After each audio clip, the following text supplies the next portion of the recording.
Bonjour les enfants, je vous retrouve aujourd'hui pour une nouvelle vidéo sur la proportionnalité et la correction de cet entraînement à faire cette semaine. Alors, pour cet entraînement, je vous demande surtout de bien relire les méthodes qui vous sont présentées à la page 100 de votre outil pour les maths.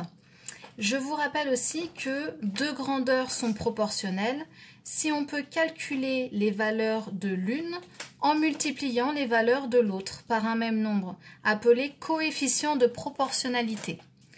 Alors concrètement,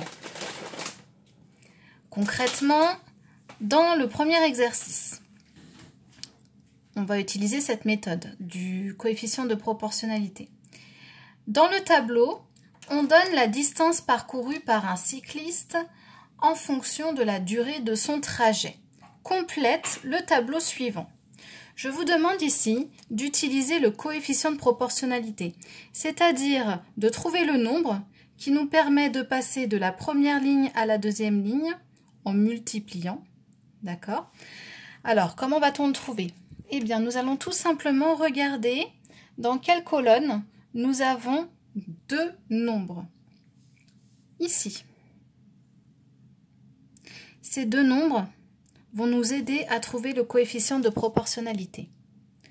Comment va-t-on faire pour trouver 12 en partant de 2, sachant qu'il s'agit d'une multiplication?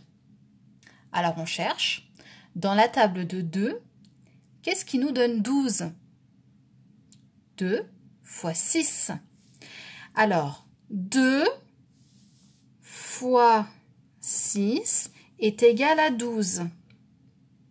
C'est grâce à ces deux nombres de départ que l'on a trouvé le coefficient de proportionnalité. C'est le nombre qui va nous permettre de trouver tous les autres nombres ici dans le tableau. Regardez, 2 fois 6 est égal à 12. Quelque chose fois 6 est égal à 6. Quel est ce nombre?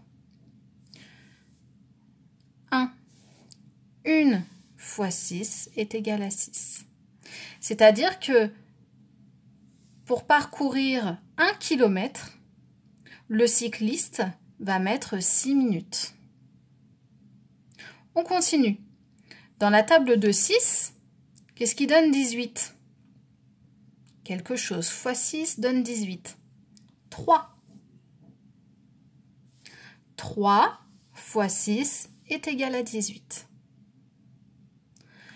Dans la table de 6 toujours, puisque c'est mon coefficient de proportionnalité, quelque chose fois 6 me donne 24.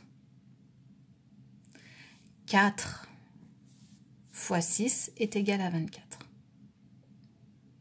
J'aurais très bien pu, ici, écrire le signe inverse. Ici, pour passer de la première ligne à la deuxième ligne, j'écris fois 6.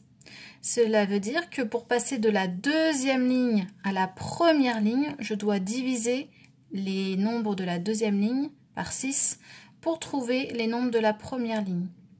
Regardez, 6 divisé par 6 est égal à 1. 12 divisé par 6 est égal à 2. 18 divisé par 6 est égal à 3. 24 divisé par 6 est égal à 4. Si je multiplie d'un côté, je divise de l'autre. Allez, je continue mon raisonnement. 7 fois 6 est égal à 42.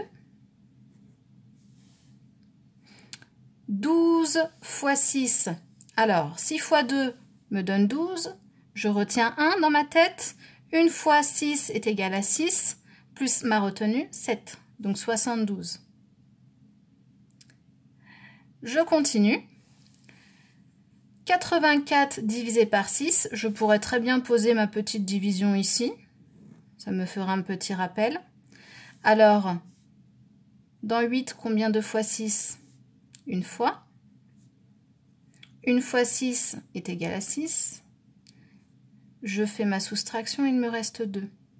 J'abaisse mon 4. Dans 24, combien de fois 6? 4. 4 fois 6 est égal à 24. Moins 24 qui est égal à 0. Donc ici, 84 divisé par 6 est égal à 14. Grâce au coefficient de proportionnalité, j'ai pu remplir toutes mes cases. Ainsi, le cycliste parcourt 3 km en 18 minutes. Il parcourt 14 km en 84 minutes.